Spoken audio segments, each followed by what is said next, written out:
Hello दोस्तों, एक बार फिर से स्वागत है आपका बीपीएससी 134 की क्लास में। इकाई नंबर 7 पढ़ेंगे रचनावाद कंस्ट्रक्टिविज्म। ठीक है, यहाँ से भी दोस्तों कन्फर्म सवाल आते हैं। 20 नंबर का भी सवाल आ सकता है और 10 नंबर का भी आ सकता है।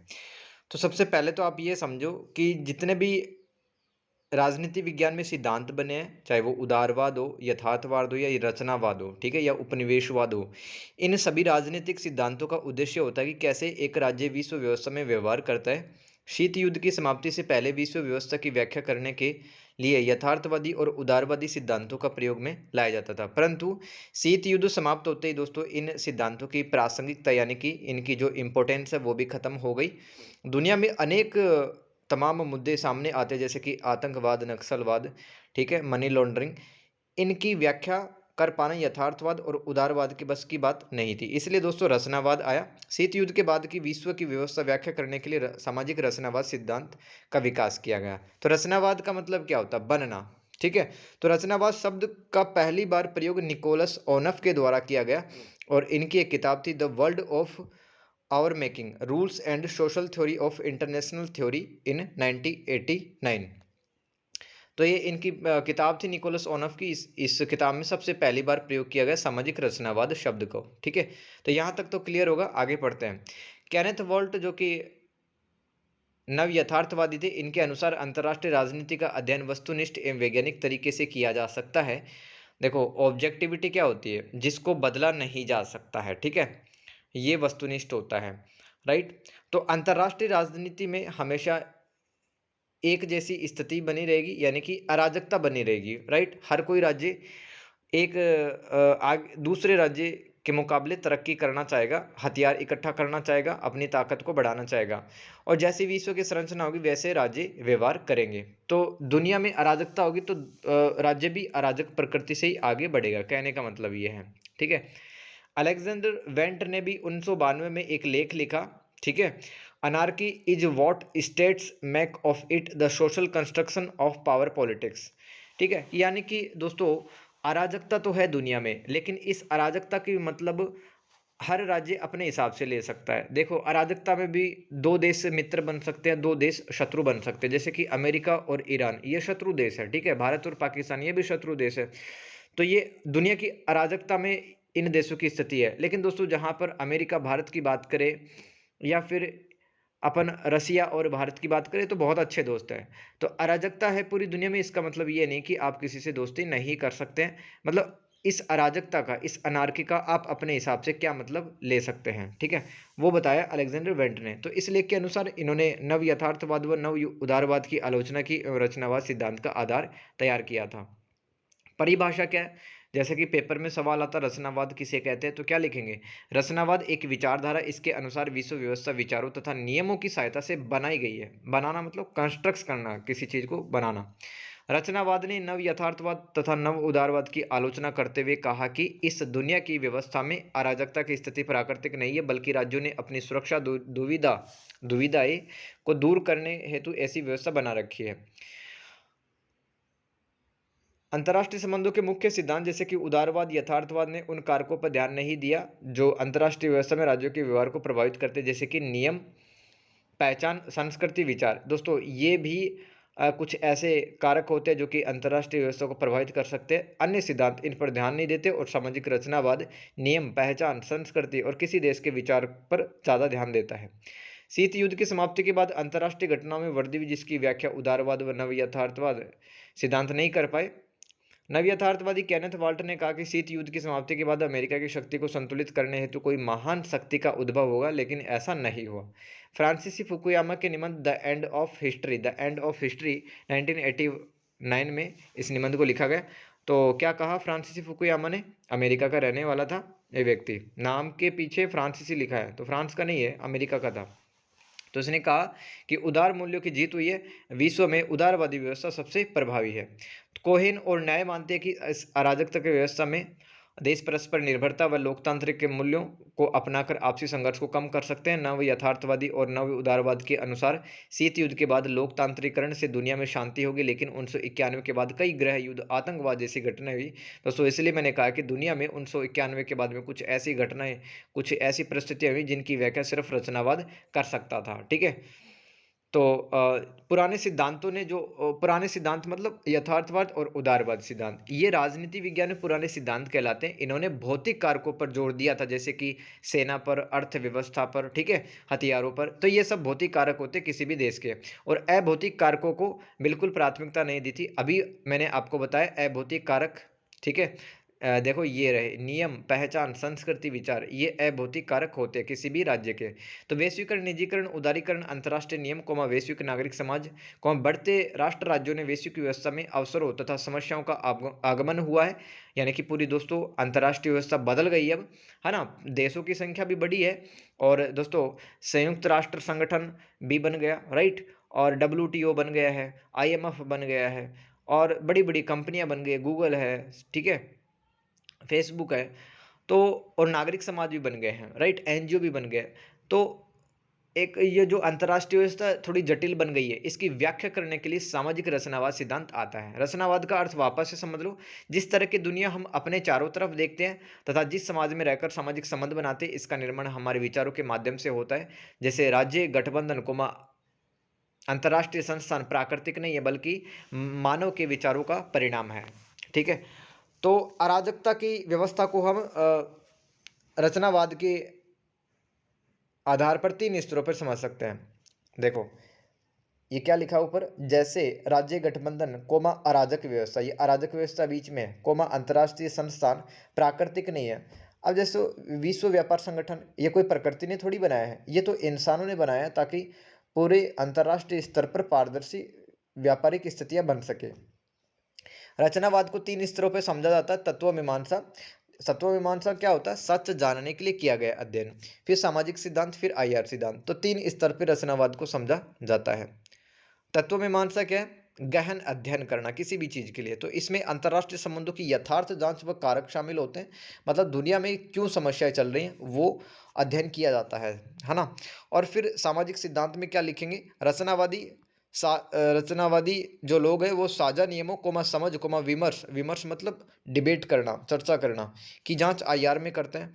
और फिर तीसरा स्तर है रचनावाद को समझने के लिए अंतर्राष्ट्रीय सिद्धांत, अंतर्राष्ट्रीय संबंध सिद्धांत। ठीक है। तो इसमें रचनावादी भौतिक कारकों को प्राथमिकता न देकर अभौतिक कारकों को महत्व देते हैं। ठीक है। तो 3 स्तर पर रचनावाद को समझा जाता है, राइट। रचनावाद का दार्शनिक आधार, अगर 10 नंबर का सवाल आता है तो आप लिख सकते हैं कि कहाँ से यह रचनावाद विचार आता है। इमानुअल कांट के दर्शन में हमें रचनावाद के विकास की प्रारंभिक झलक देखने के लिए मिलती है। इनके अनुसार ज्ञान का उत्पादन चेतना से प्रभावित होता है, यानी कि हम दोस्तों सबकॉन्शियस माइंड में हम अपने अचेतन मस्तिष्क में क्या सोचते हैं, वहां से ज्ञान आता है। और 20वीं सदी में तत्व मीमांसा यानी कि सच्चे ज्ञान का अध्ययन करने का महत्व बढ़ गया, है ना। इतिहास, साहित्य, कानून, राजनीतिक विषय को आत्मनिष्ठ तरीके से पढ़ना शुरू हुआ। विल्हेम डिल्थी, हुसेरेल, मैक्स वेबर, नित्शे आदि ने रचनावाद के जन्म में योगदान दिया। डिल्थी के अनुसार मानव मन के विचारों के कारण ही भाषाओं, कार्यों, संस्थानों को जन्म होता है। हुसेरेल ने कहा कि घटना क्रिया विज्ञान के बारे में इन्होंने बताया है। ठीक है, कैसे कोई घटना घटित होती है, उसका विज्ञान के साथ में क्या संबंध होता है। वेबर ने प्रेरणाओं यानी मोटिवेशन को समझने हेतु वेस्टर्न विधि की शुरुआत की। ठीक है। नित्शे ने वस्तुनिष्ठता को चुनौती दी, दुनिया के बारे में हमारी समझ हमारी अवधारणा और विश्वासों से अत्यधिक प्रभावित होती है। तो इस तरह से ये आधार बनता चला जाता है रचनावाद का। ठीक है। इस तरह से धीरे धीरे विकसित होता चला गया रचनावाद। सूर्य एक और विद्वान है। इनके अनुसार लोगों व चीजों के बारे में हमारा ज्ञान, धारणा तथा अंतःक्रिया से अत्यधिक प्रभावित होते हैं। सूर्य के अनुसार लोगों व चीज़ों के बारे में जो हमारा ज्ञान है वो धारणा तथा अंतःक्रिया से अत्यधिक प्रभावित होता है। बर्जर और लुकमैन के अनुसार समाज का निर्माण व आपसी संबंधों का निर्माण उनके बीच अंतःक्रिया करने से तथा अनुभव विचार साझा करने से हुआ है।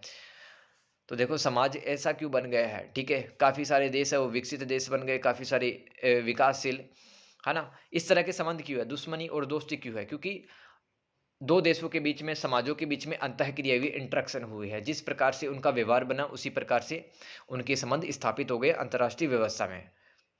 ठीक है। बर्जर की दोस्तों एक किताब है, the social construction of reality, a treatise in the sociology of knowledge. तो इसमें बर्जर और लुकमैन ने रचनावाद को थोड़ा समझाया है। फ्रांसीसी दार्शनिक एमाइल दुर्खैम के कार्यों से भी रचनावाद के विकास को हम समझ सकते हैं। इनके अनुसार सामाजिक घटनाओं के यथार्थ का अध्ययन करना चाहिए, यानी कि समाज में जो जो घटनाएं हो रही है, ठीक है, उनका सच जानना चाहिए। उन्होंने भी इस विचार को महत्वपूर्ण माना। फोकाल्ट और डेरिडा के अनुसार हमारा व्यवहार विचारों के कारण प्रभावित होता है। हमारे विचार ये निर्धारित करते हैं समाज में क्या होना चाहिए और क्या नहीं। अंतर्राष्ट्रीय संबंधों में रचनावाद उत्तर संरचनावाद को उत्तर आधुनिकतावाद को नारीवाद को निर्भरता सिद्धांत, यथार्थवाद और उदारवाद की आलोचना के रूप में 1980 के दशक में आता है। दोस्तों ये जितने भी सिद्धांत है ये एक दूसरे की आलोचना के रूप में ही आते हैं। मुख्य सिद्धांतों के अनुसार यानी कि उदारवाद और यथार्थवाद के अनुसार भौतिक कारकों के आधार पर, यानी कि दोस्तों सेना, हथियार प्लस आर्थिक तरक्की, ये सब भौतिक कारक होते हैं। तो इनके आधार पर राज्य की अंतर्राष्ट्रीय व्यवस्था में व्यवहार करने की प्रेरणा मिलती है, जबकि रचनावाद ने प्रेरणा का स्रोत अभौतिक कारकों को माना है। ठीक है। तो एक राज्य के पास में मोटिवेशन कैसे आता है वो बताया है रचनावाद ने, कि पहचान से, संस्कृति से, इनसे सब आता है। ठीक है, विचारों से। रचनावादियों के अनुसार राज्यों के बीच व्यवहार, विश्व में अराजकता, अंतर्राष्ट्रीय संबंध सामाजिक रूप से बने, अतः इस व्यवस्था में बदलाव भी किया जा सकता है। वर्तमान में रचनावाद का दायरा बढ़ा है। क्षेत्रीय तथा गैर क्षेत्रीय ट्रांसनेशनल क्षेत्रों की व्यवस्था को भी रचनावादियों ने व्याख्यायित किया है। तो देखो क्षेत्रीय का मतलब क्या है?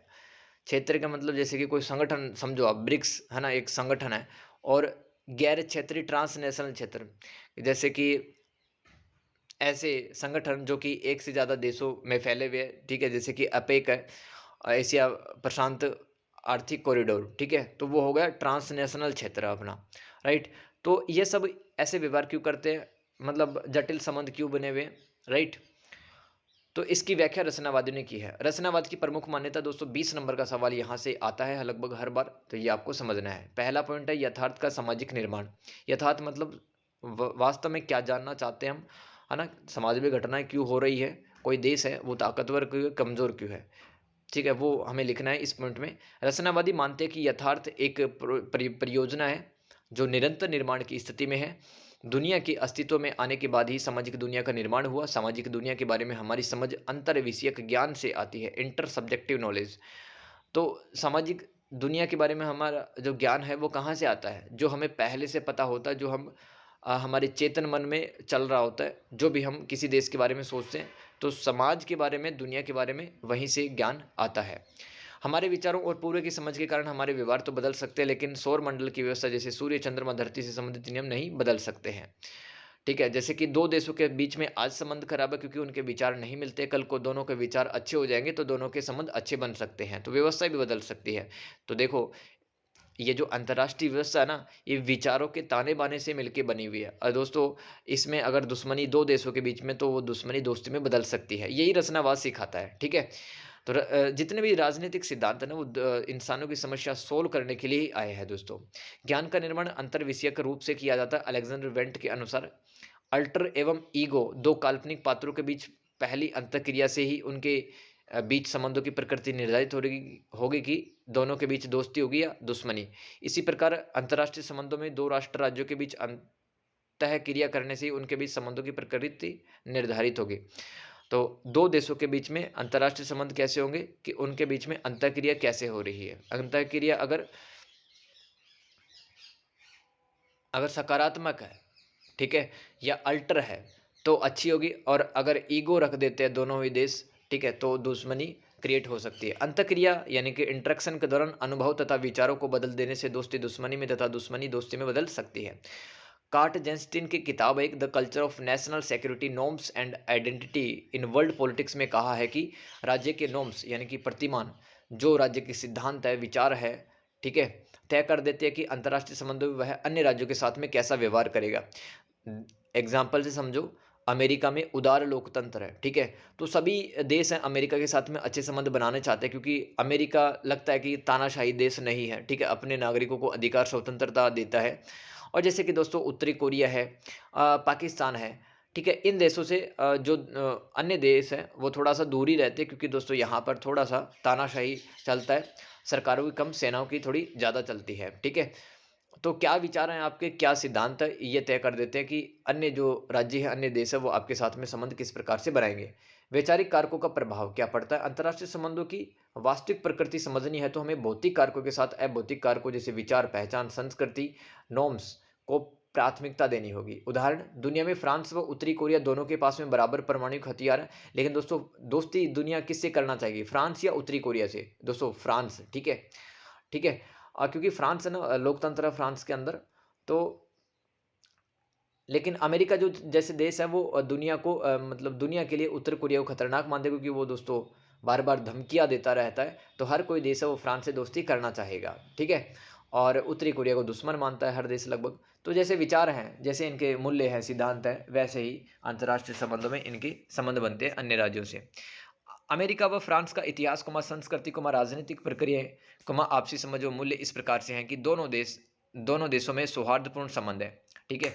तो फ्रांस और अमेरिका के आपस में विचार मिलते हैं, सिद्धांत मिलते हैं, तो इसलिए बढ़िया दोस्ती है। रचनावादियों के अनुसार एक राज्य की पहचान अंतर्राष्ट्रीय संबंधों में उसकी अंतःक्रिया करने से ही बनती है। तीसरा पॉइंट है प्रतिनिधि और संरचना का पारस्परिक संविधान।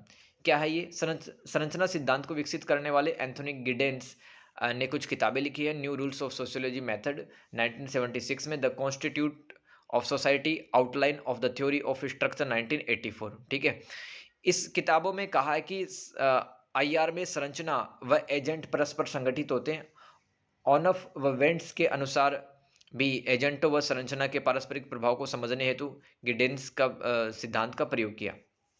तो देखो, अंतर्राष्ट्रीय व्यवस्था में या अंतर्राष्ट्रीय संबंधों में संरचना और एजेंट को ना, ये सभी राज्य है वो एजेंट की तरह काम कर रहे हैं, और सभी एजेंट मिलकर के एक संरचना का निर्माण करते हैं, जिसमें मतलब कुछ देशों के बीच में अच्छी दोस्ती है, कुछ देशों के बीच में दुश्मनी है, ठीक है? तो यही सब बताया है किसने? एंथोनी एंथोनी गिडेंस ने अपनी किताबों के अंदर। केनेथ वाल्ट के अनुसार अंतर्राष्ट्रीय व्यवस्था की प्रकृति के हिसाब से एजेंट व्यवहार करते हैं, जबकि वेंट के अनुसार इस संरचना में उपस्थित एजेंटों के विचार व नॉर्म्स उसी नॉर्म्स निर्धारित होते हैं तथा वे अंतर्राष्ट्रीय संबंधों में उसी हिसाब से व्यवहार करते हैं। तो ये आपको समझना है कि राज्य किस प्रकार से व्यवहार कर रहे हैं, तो जैसे उनके विचार है वैसे ही वो व्यवहार करते हैं। अंतर्राष्ट्रीय अराजकता, अराजकता का मतलब होता है अनार्की, यानी कि अस्त व्यवस्था। कोई किसी का कहना नहीं मानता, विश्व सरकार नहीं है, ये जो व्यवस्था है अंतर्राष्ट्रीय संबंधों में, इसको अराजकता कहते हैं।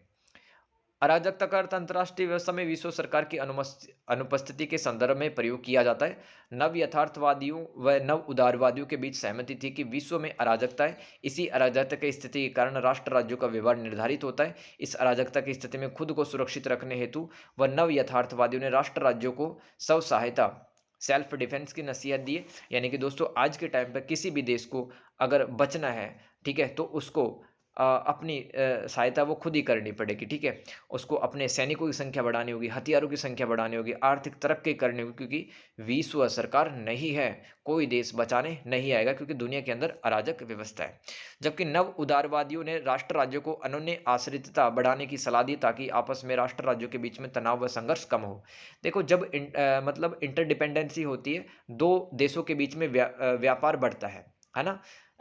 तो उनके बीच में संबंध अच्छे बन जाते हैं। वैसे दोस्तों चीन और भारत के बीच में काफ़ी सारे मुद्दों को लेकर तनाव है, लेकिन व्यापार है ना वो अच्छा खासा होता है। तो इसलिए हमारे कुछ मुद्दों पर उनके साथ में बहुत बेहतरीन सहयोग है। रचनावादियों के अनुसार इस अराजकता की दुनिया में नियमों की 3 श्रेणियों का पालन करके तनाव को कम व शांति को स्थापित किया जा सकता है, जैसे कि अनुदेश नियम, इंस्ट्रक्शन रूल्स। तो रचनावादी क्या बताते हैं कि दुनिया के अंदर जो ये अशांति फैली हुई है, लड़ाई दंगा फैल रहा है, इसको कम कैसे किया जा सकता है? तो यहाँ पे कुछ बताए गए हैं 3 श्रेणियाँ। पहला अनुदेश नियम, प्रत्येक देश अपनी संप्रभुता के सिद्धांत को मानव अधिकार को अंतर्राष्ट्रीय कानून निर्धारित करते हैं अनुदेश नियमों के आधार पर, ठीक है? तो जैसे कि संयुक्त राष्ट्र जो भी मानवाधिकार अंतर्राष्ट्रीय कानून बताता है सभी देशों को, सभी देश अपने यहाँ पर लागू करते, तब जाके वहाँ पर शांति बनती है। निर्देश नियम क्या है? अगर कोई अपराधी अपराधी देश अनुदेश नियमों को तोड़ता है तो निर्देश नियमों के तहत उसे दंड देने का प्रावधान है। देखो ध्यान से सुनो, जैसे कि अनुदेश नियम क्या थे कि सभी देशों को दूसरे देश की संप्रभुता का ख्याल रखना, किसी दूसरे देश पर आक्रमण नहीं करना है, ठीक है। अगर किसी आक्रामक देश ने, ठीक है, अनुदेश नियम तोड़ दिए हैं तो निर्देश नियमों के तहत उसको सजा दी जा सकती है। जैसे एक राज्य अगर दूसरे राज्य पर हमला करता है तो अंतर्राष्ट्रीय समुदाय उस आक्रामक राज्य के विरुद्ध एकजुट होकर प्रतिक्रिया देते हैं, रिस्पॉन्स देते हैं तथा उसे दंड दिलवाते हैं। जो भी आक्रमणकारी देश है, ठीक है, हमला करता है, उस देश को सभी दुनिया के देश मिलकर के दंड देते हैं अपने अपने श्रद्धा के हिसाब से। जरूरी नहीं है कि कोई देश सेना से ही लड़े दोस्तों, आर्थिक प्रतिबंध भी लगा सकता है। कोई देश विरोध करने के लिए व्यापार को भी रोक सकता है, ठीक है। तो सभी अपने अपने श्रद्धा के हिसाब से, अपनी पावर के हिसाब से दूसरे देश को दंड देते हैं। प्रतिबद्धता नियम ये क्या है? जो राज्य मानव अधिकारों को पर्यावरण आदि मुद्दों से संबंधित संधि या समझौते करते हैं, उन्हें प्रतिबद्ध होकर इन नियमों का पालन करना पड़ता है। इस प्रकार से अंतर्राष्ट्रीय संबंध नियमों के तहत संचालित होते हैं। तो दोस्तों, अंतर्राष्ट्रीय नियम है ना, इमोशंस से नहीं चलते, फीलिंग से नहीं चलते, वो चलते हैं एक नियम और व्यवस्थाओं के तहत, ठीक है।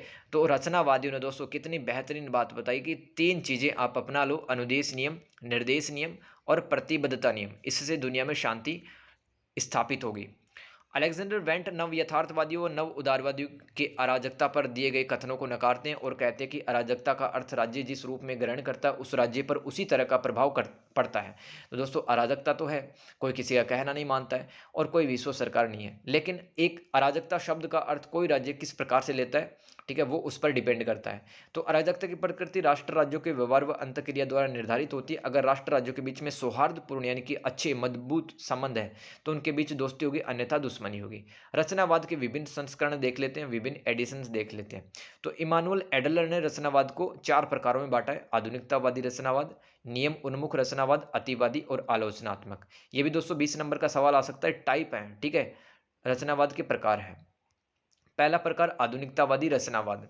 तो इसके प्रमुख समर्थन वेंडेट है, एडलर है, कॉटजेंस्टीन है, जॉन रग्गी है, Thomas Kappen, Barnett, Bukovsky, Jeffrey Checkel और फिनमोर लेग्रो। ये प्रमुख समर्थक हैं आधुनिकतावादी रचनावाद के, ठीक है। तो आधुनिक रचनावादी सामाजिक यथार्थ को समझने हेतु वस्तुनिष्ठ हर्मेन्यूटिक्स नामक विधि का इस्तेमाल करते हैं। यह नव कांतियन द्वारा प्रस्तावित विधि है।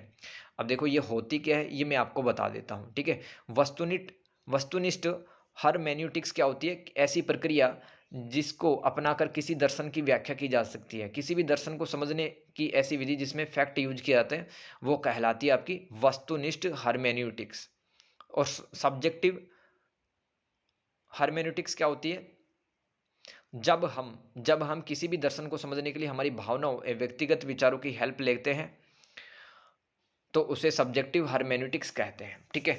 तो ये आपको ध्यान रखने, राइट, आधुनिक रचनावाद में ये सब पॉइंट आपको ध्यान रखने हैं, ठीक है। इमानुअल कांट के अनुसार हमारा जो ज्ञान है वो हमारी चेतना से अधिक प्रभावित होता है। कांतियनवादी जो इमानुअल कांट को मानते हैं, ठीक है, आज के टाइम पर उनको नव कांतिवादी कहते हैं, के अनुसार सीखने की प्रक्रिया से हमारा मस्तिष्क विकसित होता है। इस प्रकार वस्तुनिष्ठ हर्मेन्यूटिक्स को हमें यह समझने में मदद करता है कि किसी कार्य का जन्म प्रेरणा तथा चेतना के माध्यम से ही हो पाता है। वस्तुनिष्ठ हर्मेन्यूटिक मैंने आपको बता दी, ऐसी प्रक्रिया जिसको अपनाकर किसी भी दर्शन की व्याख्या की जा सकती है, ठीक है। तो ये सब आधुनिक रचनावाद हमें इतिहास में हुई घटनाओं के कारण प्रभाव को समझने में मदद करता है। यह सिद्धांत अंतर्राष्ट्रीय संबंधों में मानव मुक्ति के बजाय सामाजिक यथार्थ को समझता है। वेंट के अनुसार रचनावाद के मूल सिद्धांत क्या है? मानव संघ की रचनाएं भौतिक कारकों के बजाय अभौतिक कारकों द्वारा निर्धारित की जाती है। इन विचारों से ही किसी राज्य की पहचान और राष्ट्रीय हित निर्धारित किए जाते हैं। नव उदारवादी व नव यथार्थवादी विश्व संरचना को क्षमताओं और संस्थानों के रूप में, जबकि रचनावादी विश्व संरचना और विचारों के वितरण के रूप में देखते हैं। तो दोस्तों ये अंतर है।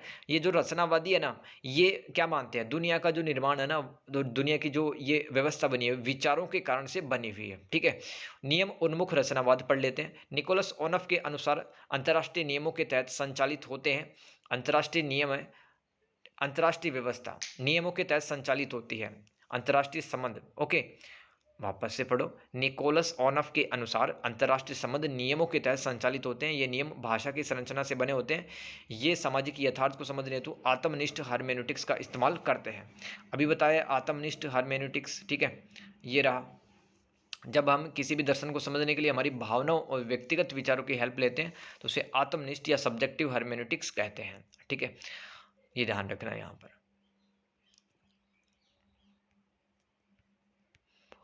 अंतर्राष्ट्रीय संबंधों में प्रत्येक नियम हमें बताता है कि क्या करना चाहिए और यहाँ क्या-क्या मतलब है किसी राज्य के उस उन उन मानक व्यवहारों से जो हमें किसी भी कंडीशन में अपनाता है। जैसे कि हमला हो गया, तो उसको क्या करना चाहिए, अंतर्राष्ट्रीय नियम क्या कहते हैं? ये हमें नियम उन्मुख रचनावाद बताता है। यहाँ पर चाहिए शब्द का अर्थ है राज्यों की आवश्यकता। किसी राज्य को अंतर्राष्ट्रीय संबंधों में नियमों की 3 श्रेणियों का पालन करना पड़ता है: अनुदेश, निर्देश, प्रतिबद्धता। तो भाषण के माध्यम से भी अंतर्राष्ट्रीय संबंधों में एक देश किसी देश की आदेश, निवेदन, वादा कर सकता है। वक्ता भाषण के जरिए दर्शकों से कुछ करने के लिए प्रोत्साहित कर सकता है। पूर्व में कहे गए कथनों का भी आईआर में महत्व होता है। जैसे कि कोई देश बताता है कि भाई आपने हमसे 20 साल पहले कोई संधि की थी, समझौता किए थे और उसको आपको अच्छे से पालन करना है। तभी है ना हमारे दोनों के बीच में अच्छे संबंध स्टेब्लिश हो सकते हैं। अनुदेशीय नियमों के तहत एक राज्य को दूसरे राज्य की संप्रभुता का ध्यान में रखना पड़ता है। ये नियम किसी भी राज्य के मूल्य, विचारधारा, अवधारणा को बताते हैं। अनुदेश नियमों का पालन करना जरूरी होता है, अन्यथा दो देशों के बीच में युद्ध हो सकता है। निर्देश नियमों में किसी एक राज्य को क्या करना चाहिए एवं नियमों के उल्लंघन के परिणाम लिखे होते हैं। उल्लंघनकर्ता राज्य को व्यापारिक प्रतिबंधों को सैन्य हस्तक्षेप को अंतर्राष्ट्रीय समुदाय से अलग थलग करके सजा दी जा सकती है। ये पहले भी मैं बता चुका हूँ। अनुदेश नियम के तहत क्या है कि भाई कोई भी राज्य है, कोई भी देश है, दूसरे देश की संप्रभुता का ख्याल रखे, दूसरे देश के विचार क्या है, मूल्य क्या है, विचारधारा क्या है, उनका ख्याल रखें। निर्देश नियमों के अनुसार क्या है कि एक राज्य अगर उल्लंघन करता है अंतर्राष्ट्रीय नियमों का तो उसको सजा देनी चाहिए। प्रतिबद्धता क्या है, नियमों में एक राज्य अंतर्राष्ट्रीय संबंधों विभिन्न संधियों व समझौतों के तहत नियमों का अनुसरण यानी कि फॉलो करते हैं। नियम उन्मुख रचनावादी मानव मुक्ति में विश्वास नहीं करते हैं, वो सिर्फ नियमों को फॉलो करने में विश्वास करते हैं। ये आपको लिखना है नियम उन्मुख रचनावाद में। ठीक है, आगे पढ़ते हैं। प्रमुख विद्वान कौन कौन से नियमों उन्मुख के? क्रेस्टोचविल, लिटफिन, क्रॉफोर्ड, स्मिथ, वेंड और टेड होप ये इस बात की जांच करते हैं कि भाषण विमर्श किस तरह से सामाजिक यथार्थ का निर्माण करते हैं। अतिवादी रचनावाद क्या है, पहले तो समझ लो। प्रमुख अतिवादी रचनावादी कौन कौन थे? डेरिडा, हेइडेगर, विटके, गैंस्टाइन और फाउकाल्ट, ये सब अतिवादी रचनावादी थे। इन्होंने भी सामाजिक यथार्थ को समझने हेतु सब्जेक्टिव हर्मेन्यूटिक्स विधि अपनाई है। ठीक है, यानी कि अब देखो सब्जेक्टिव हर्मेन्यूटिक्स अभी आपको बताया था मैंने। ठीक है, सब्जेक्टिव हर्मेन्यूटिक्स, जब हम किसी भी दर्शन को समझने के लिए हमारी भावनाओं और विचारों की व्यक्तिगत हेल्प लेते हैं तो उसको क्या कहते हैं?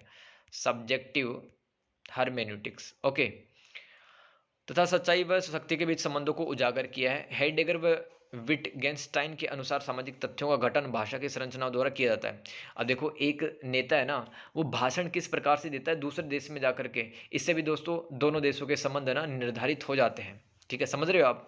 सामाजिक तथ्य, सामाजिक भूमिका कोमा नॉर्म्स कोमा कानून, मूल्य, श्रद्धा, विश्वास, रीति रिवाज, ये सब सामाजिक तथ्य होते हैं। ठीक है,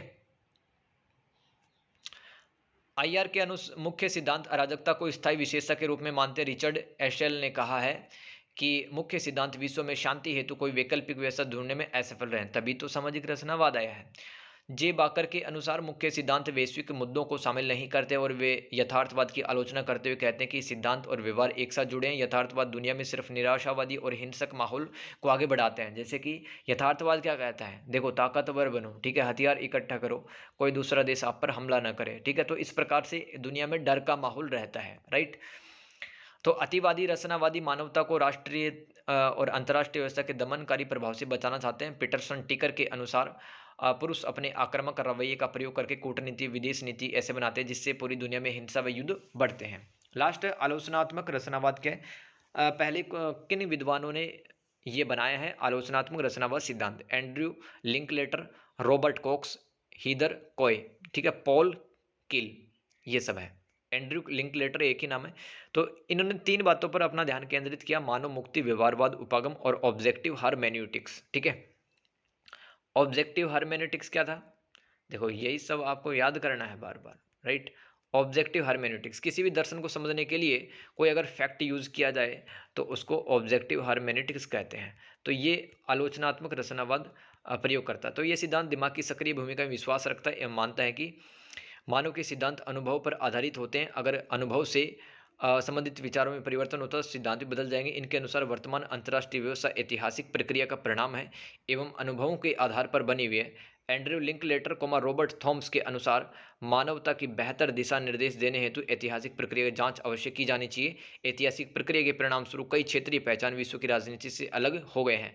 तो दोस्तों दुनिया में कई सारी ऐसी घटनाएं हुई हैं, कई सारे ऐसे युद्ध हुए हैं, कई सारे ऐसे क्षेत्र बटे हैं, ठीक है, विचारों के कारण से ऐसे बटे हैं। तो उन सब की जांच होनी चाहिए कि किसके कारण से वो क्षेत्र अलग हो गए हैं, ठीक है, इतिहास में जा करके। तो यही सब रचनावाद बताता है। रचनावाद के 4 टाइप आपको याद रखने, आलोचनात्मक रचनावादी और अतिवादी रचनावाद और नियम उन्मुख रचनावाद, ठीक है, और आधुनिक रचनावाद। तो इस तरह से या रचनावाद के विभिन्न संस्करण भी कंप्लीट हो गए और ये आपका चैप्टर भी फिनिश होता है, ठीक है। अगर कुछ भी आपको समझ में नहीं आता है तो आप कमेंट करके पूछ सकते हैं, और इस वीडियो को कम से कम आप एटलीस्ट 2 बार तो देखें, ठीक है, तब जाकर के चैप्टर समझ में आएगा। रचनावाद का मतलब होता है कि ऐसी जो व्यवस्था है बनी हुई है, अंतर्राष्ट्रीय व्यवस्था, ये विचारों के से ही बनी हुई है, ठीक है। अगर हमारे विचार अच्छे होंगे तो कोई भी देश है वो दूसरे देश से अच्छा संबंध स्थापित कर सकता है, ठीक है। तो thank you so much everyone, मिलते हैं चैप्टर नंबर 8 में। Take care, good bye.